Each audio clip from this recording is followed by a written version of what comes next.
Hello everyone, and welcome back to another video of the AutoCAD full course 2019. And in this video we're gonna learn how to use the donut command right here.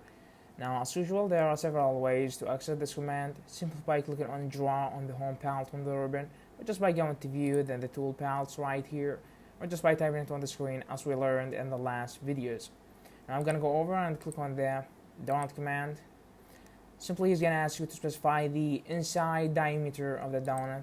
You can simply click and drag the cursor to specify the diameter, the inside diameter of the donut. Then he's going to ask you to specify the outside diameter of the donut. You can do the same, drag the cursor to specify the diameter. Now you can simply click and draw the donut just like that. Now, you may ask, why would I use this command? This command helps you with a lot of things, speed up your drawing. So instead of drawing two circles and hatching them using the hatching command, you can simply draw them straight with the donut command, just like that. So that was pretty much what we have for today. Thank you very much for watching, and I hope you subscribe to the channel. Thank you again, and stay tuned for another video.